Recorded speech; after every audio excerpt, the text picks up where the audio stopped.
Alright, I'm gonna keep this going because I'm still not done chomping on my fat ass pizza. So, what's new this week? Well, I guess this is technically last week, but it's on demand, so I guess shit, it's this week too. There's the IROS conference, right? It's like a robotics conference. Pretty cool. And they had the Black and Robotics events, some Black and Robotics events, presentations around that. Amazon Robotics had a recruiting event where they just talked about the work that they're doing. There's a ton of cool stuff happening in robotics right now. There's a lot more labs that I'm becoming familiar with. Everyone, I guess it's like application season right now for PhDs. So all the ML labs are like posting on Twitter about, how they're looking for postbacks and instructors or hiring instructors.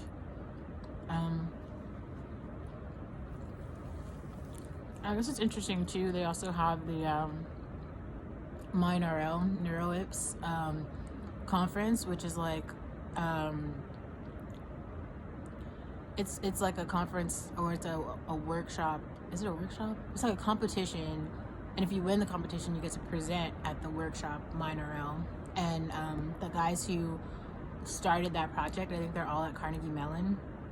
And I guess I was reading a little bit more this week on like stats, like what the best computer science programs are and like why. Because I definitely didn't understand that before. I just was kind of looking at professors to see like, oh, who would I want to work with? And then I think about like going to their school, because it just really matters, like the people that you're going to work with. And that's how I would choose a lab. I also just think that in general, MIT is a really cool place. There's a lot of really smart students. Like every time I go to like a new conference, or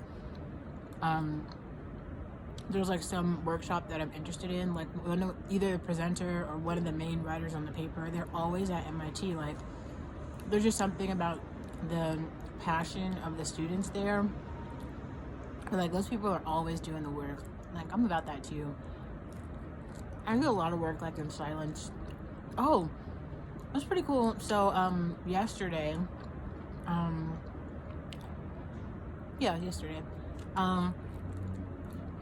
one of the guys from, I think this guy's doing his PhD at MIT, but he runs the Neuro MML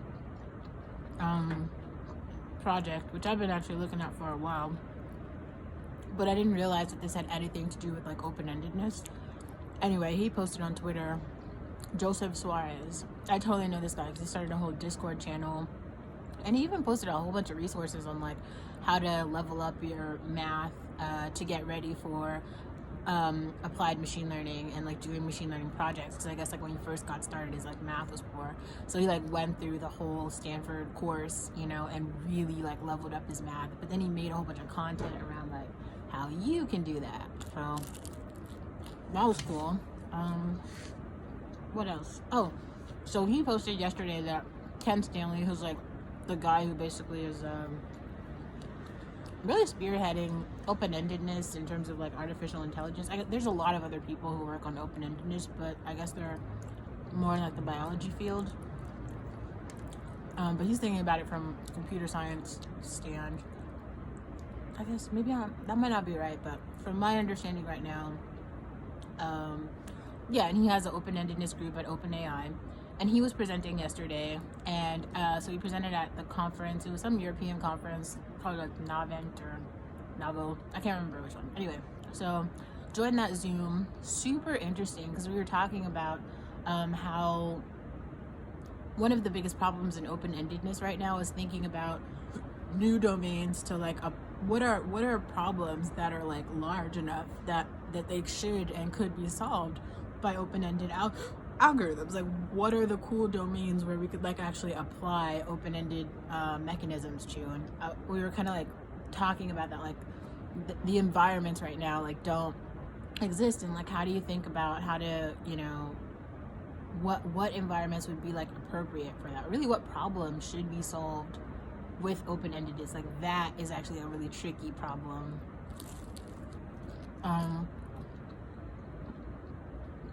and he mentioned this guy.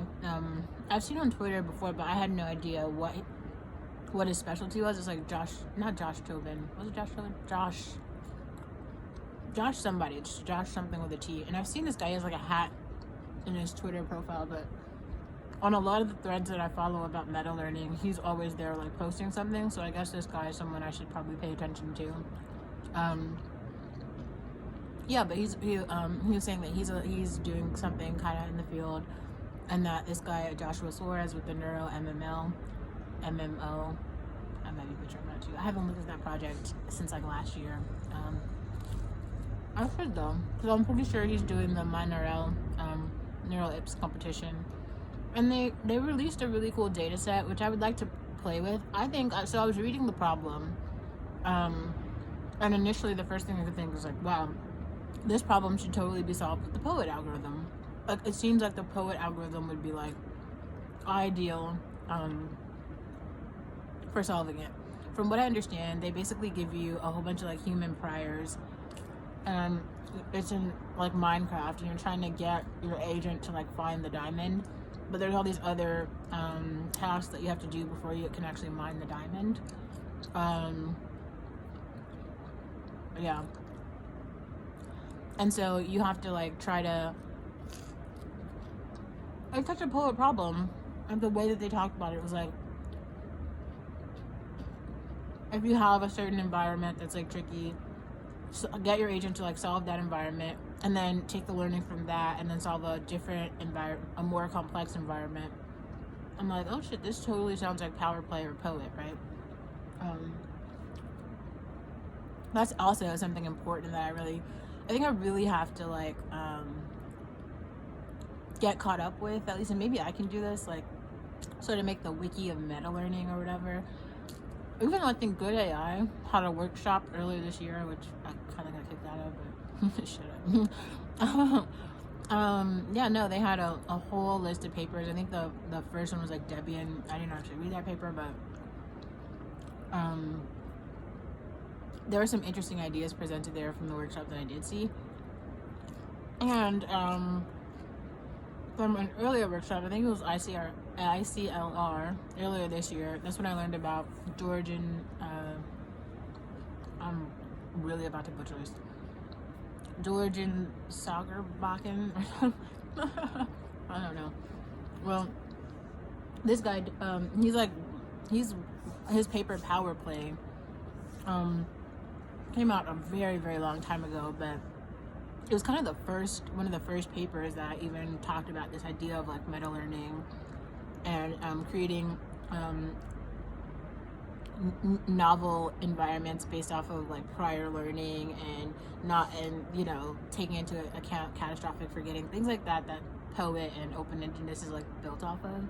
And I really didn't know that, so I like walked into the I like tried into that workshop like, oh, this is just like POET, and everyone's like, no, it's just like Power Play. And I'm like, what is Power Play? And they're like, the guy who's presenting wrote the paper. And I'm like, Olivia, totally didn't know that. But there's not some starter, maybe there is some starter kit, and I think that's all the like cliches, not cliche, but like important sort of like novel information that you learn with a good PI, which is kind of why I think it is so important to, be at a PhD program around other students, around really cool advisors, or at least be involved in like Twitter communities so you can like understand what to read. There's like millions of papers now. How the hell are you gonna know where to start? I was even thinking about, like NYU might be like a really good place to study. And then I was like looking at their graduate programs, and even though like Jan LeCun is there, I don't think he's like taking any grad students. Like his face wasn't even on the site. And just given all that he's doing with like Facebook and FAIR, I would just assume that he's like never going to be there. And I don't even know what the other researchers are working on. Like I'm not familiar with their work. So I do kind of feel like it might be like a lost cause, to go there, because who would advise me? Some of the workshops that I've been to lately, there's a center for data science at Berkeley, the CDS, and really like Berkeley, their grad program with Peter's lab, with Sergey Levin's lab, with Ken Goldberg's lab. All those labs seem pretty awesome and like great places to study, really.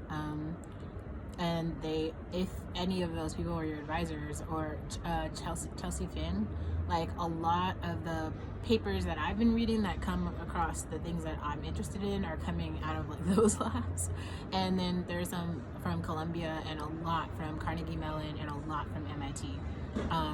So I guess like when I'm thinking about programs and like where I'd want to go, probably I'm gonna apply at least to some of those places and hope that shit works out for me. Who knows though?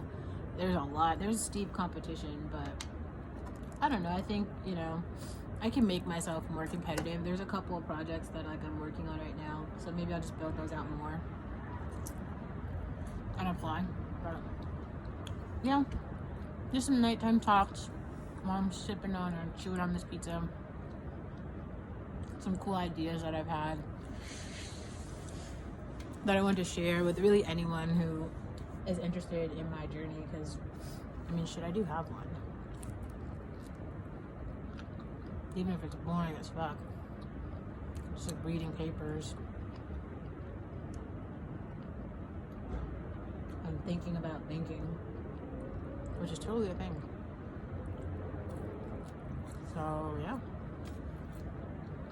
Alright.